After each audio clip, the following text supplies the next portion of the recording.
السلام عليكم ورحمة الله تعالى وبركاته. مرحبا بالجميع وتحية إليكم من جديد. برنامج اليوم هو برنامج مهم موجه خاصة إلى الإخوة والأخوات الفائزين بالقرعة الأمريكية لسنة 2024، وأخص بالذكر الفائزون والفائزات الذين اجتازوا المقابلات يعني بالسفارة الأمريكية، وقد طرحوا علينا أسئلتهم والتي تتعلق بأنهم انتقلوا وتحولوا إلى إجراء إداري. إن شاء الله هناك نقاط مهمة سوف نجيب هؤلاء الفائزات والفائزين، وكذلك الإخوة الذين إن شاء الله هم مقبلون على المقابلات عما قريب بالسفارة الأمريكية، وسوف نؤكد عليهم بأن يتفادوا الانتقال إلى إجراء إداري، لأنه الوقت المتبقي هو قليل مقارنة بالوقت الذي سبق من المواعيد والمقابلات في الأشهر السابقة.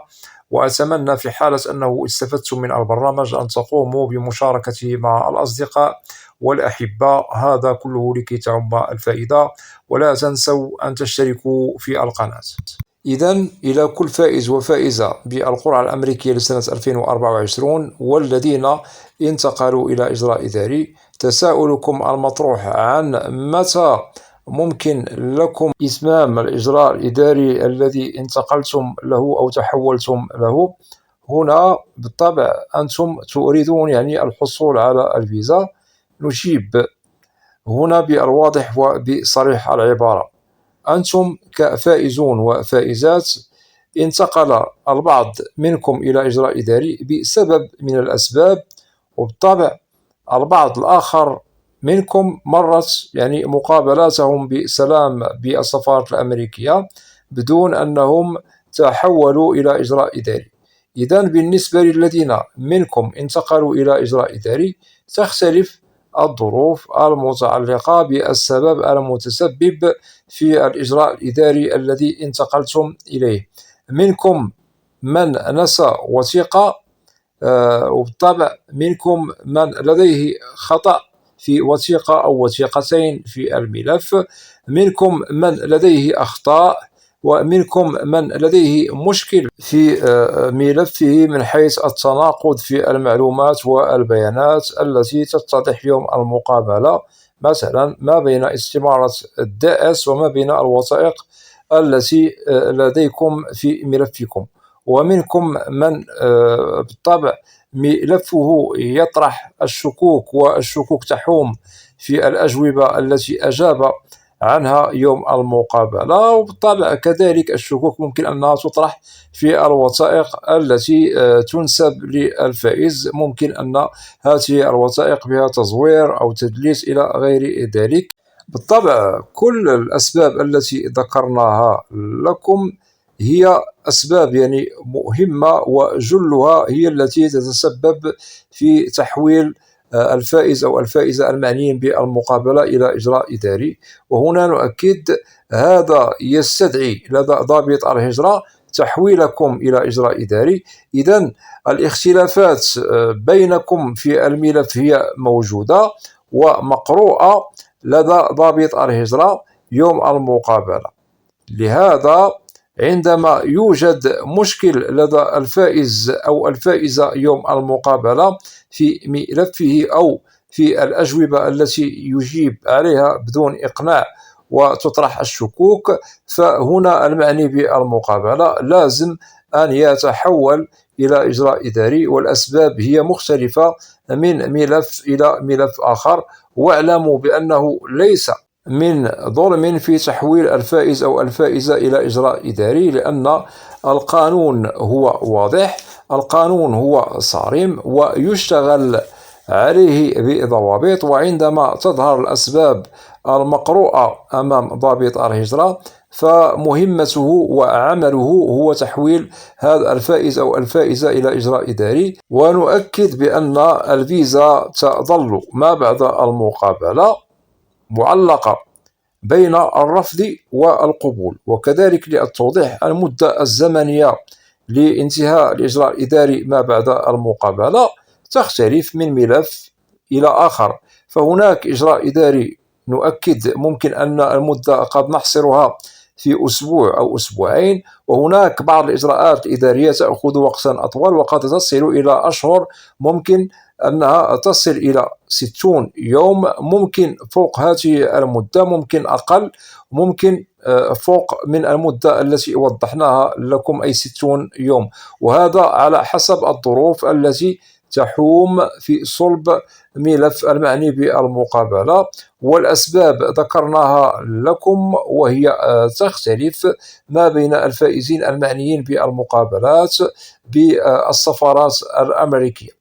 إذن إلى كل من يهمهم الأمر ويعنيهم الأمر وانتقلوا إلى إجراء إداري، ونخص بالذكر الفائزات والفائزين بالقرعة الأمريكية لسنة 2024، سواء الإجراء الإداري الذي يتعلق بكم والذي انتقلتم إليه بسبب من الأسباب كان بعيدا منذ أشهر، أو الإجراء الإداري هو منذ أسابيع قليلة، فما عليكم إلا أن تشتغلوا على معرفة مصير الإجراء الإداري الذي تحولتم له، وبالطبع أن كل فائز وفائزة منكم يعرف السبب الذي جعله ينتقل يوم المقابلة إلى إجراء إداري. ونؤكد على نقاط مهمة سوف نوضحها لكم لكي تشتغلوا عليها بضوابط قبل فوات الأوان، وهذا للحصول على الفيزا في أقرب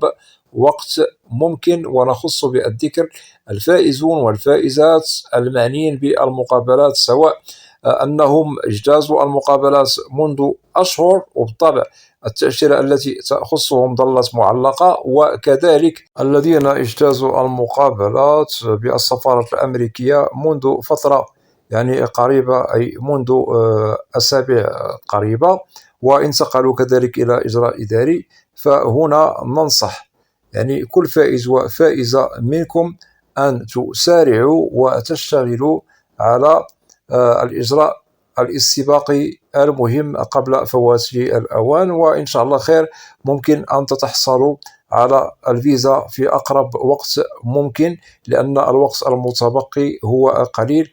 وكما وضحنا سابقا عبر القناة بأن إجراءات استقبال المواعيد والمقابلات التي تتعلق بفائزو ديفي 24 سوف تنتهي في شهر سبتمبر المقبل من هذه السنة، أي في شهر 9 المقبل من سنة 2024. إذن هنا كل من يعنيه الأمر ومر يعني أو أتمم إجراءات يعني مقابلته بالسفارة الأمريكية وانتقل إلى إجراء إداري، فما عليكم إلا أن تشتغلوا على السريع قبل فوات الأوان، وهذا بالطبع لكي تتمموا يعني إجراءاتكم بخير وسلام وتتحصلوا على الفيزا ما بعد هذا الانتقال الذي انتقلتم له كإجراء إداري يوم الموعد والمقابلة. وهذا بالطبع لصالحكم، وهذه كرسالة لكم وللنصيحة قبل فوات الأوان، لأنه لا يمكن لأي فائز أو فائزة الذين انتقلوا إلى إجراء إداري في حالة أن الوقت قد انتهى ووضحنا المدة أو الوقت الذي سوف تنتهي فيه إجراءات استقبال المواعيد والمقابلات في سبتمبر المقبل من سنة 2024. إذن هنا في حالة انتهى يعني المدة المحددة لنهايتها أو نهاية إجراءات ديفي 24، فكل من هو انتقل إلى إجراء إداري لا يمكنه أن يشتغل على إجراء ما بعد الوقت المحدد لنهاية إجراءات استقبال المواعيد والمقابلات، لأن المدة الحالية هي التي تخول للفائز المعني بالإجراء الإداري أن يشتغل، أي المدة المتبقية لاستقبال المواعيد والمقابلات ممكن أنكم تشتغلوا على إجراءات مهمة لكي تعرفوا ما لكم وما عليكم، ولكي تعرفوا مكامن الخطأ في حالة أن هناك تأخير فيما يتعلق بنهاية الإجراء الإداري الذي يخصكم، ولإتمام الحصول على الفيزا ما بعد هذا الإجراء الإداري. هذا كله كذلك نؤكد عليه لكي تكونوا على بينة من أمركم، ولكي لا تفوتكم يعني الفرصة المتبقية، ولكي تحققوا المراد والمبتغى، وهو الحصول على الفيزا في أحسن الظروف والأحوال. وننصح هنا بالإجراء المهم الذي لازم أن يشتغل عليه كل فائز وفائزة يعنيهم الأمر والذين انتقلوا إلى إجراء إداري يوم المقابلة. ممكن الاشتغال على التواصل والمراسلة مع السفارة الأمريكية في بلدكم الأم، وكذلك ممكن متابعة الحالة التي تتعلق بالتأشيرة التي تخصكم وهي فيزا القرعة الأمريكية عبر الموقع التابع لوزارة الخارجية الأمريكية والذي يتعلق بالقرعة الأمريكية. وإن شاء الله ممكن أنه تتداركوا الوقت وتعرفوا مكامن الخطأ وتعرفوا سبب تأخير يعني الإجراء الإداري الذي يخصكم. وكما سبق أن وضحت لكم قبل قليل بالنسبة للمدة التي يأخذها يعني الإجراء الإداري ما بعد المقابلة التي تعني كل فائز منكم بالطبع تحول إلى هذا الإجراء تختلف من ملف إلى ملف آخر، وسبق أنه وضحت لكم هذا قبل قليل لكي تكونوا على بينة من أمركم. وننصح كل فائز منكم معني بالانتقال إلى إجراء إداري أن تشتغلوا على المطلوب منكم. في حالة أنه مطلوب منكم إرسال يعني وثيقة أو وثائق أنتم نسيتموها، أو أنه طلب منكم أن تثبتوا الأهلية للحصول على الفيزا، أو مثلا تصحيح بعض يعني الأخطاء، أو أنه كذلك تؤكدوا يعني بيانات ومعلومات جديدة، فهنا لازم أن تشتغلوا على الفور على هذه الإجراءات قبل فوات الأوان. وكذلك هذا كله يصب في الملف الذي قمتم يعني بإرفاقه معكم يوم الموعد والمقابلة. وننصح لا داعي للتعطيل والتأخير من طرفكم، عليكم بإرسال كل ما هو مطلوب منكم. وأكيد كل معني منكم يعني بهذا الإجراء يعرف المطلوب منه، ويجب أن لا تتأخروا، ويجب أن تشتغلوا على السريع وعلى الفور لأجل أن تتمموا إجراءات الحصول على الفيزا في أقرب وقت ممكن، لأنه لم يتبقى إلا القليل من الأسابيع المقبلة، ولازم أن تتمموا الإجراءات قبل أن تنتهي المدة المحددة لانتهاء إجراءات استقبال المواعيد والمقابلات. بالطبع كل من هو منتقل منكم إلى إجراء إداري فأنتم قد مررتم بإجراءات المقابلة أمام ضابط الهجرة، ولكن الإجراء الإداري بعده تأتي إما أنه ترفض لكم الفيزا، وممكن للبعض منكم أنه يتحصل على الفيزا على حسب ظروف كل ملف والسبب المتسبب في هذا التحول إلى إجراء إداري. أتمنى أن تكون هذه النقاط واضحة. وأغلبية الإخوة والأخوات الذين هم ينتقلون إلى إجراء إداري يتحصلوا على الفيزا ما بعد الإجراء الإداري، إلا البعض منهم ممكن أنهم ترفض لهم التأشيرة.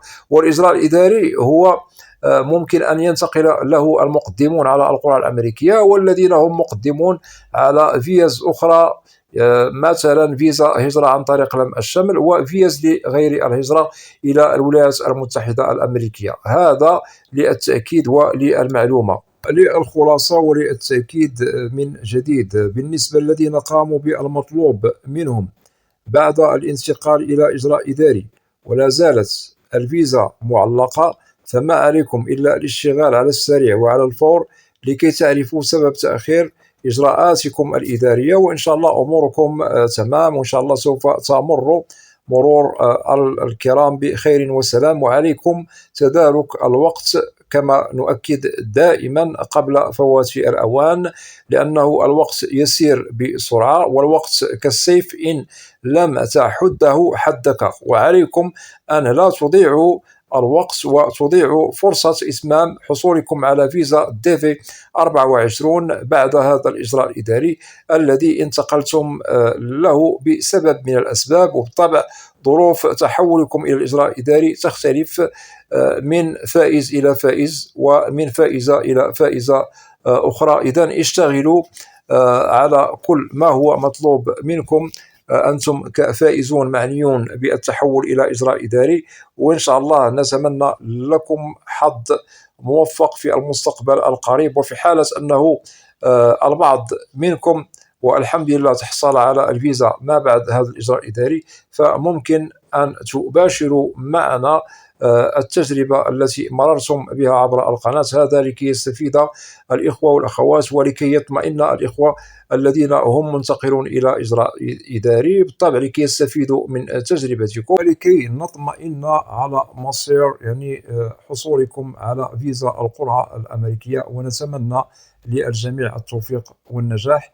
وأتمنى من الإخوة والأخوات الذين لا زالوا لم يشتركوا في القناة أدعوكم للاشتراك في القناة وتفعيل زر الجرس ليصل إليكم كل جديد. ولا تنسوا أن تدعمونا دائما بلايك لكي نصل إلى أكبر نسبة من المشاهدة. وبالنسبة للقناة محتواها كامل وشامل عن الهجرة والمهاجر إلى الولايات المتحدة الأمريكية بشكل عام وكتعريف. وإذا لديكم أسئلة ممكن طرحها كتعاليق عبر القناة، وسوف تجد الإجابة عبر البرنامج المعروف في القناة برنامج أسئلة وأجوبة، لأنني لا أستثني منكم أحدا. وأود أن أشكر جزيل الشكر كل الإخوة والأخوات الذين يقومون بوضع تعاليق محترمة بالقناة. مرحب بكم جميعا بأسمائكم، وإلى لقاء قريب بإذن الله، والسلام عليكم ورحمة الله تعالى وبركاته.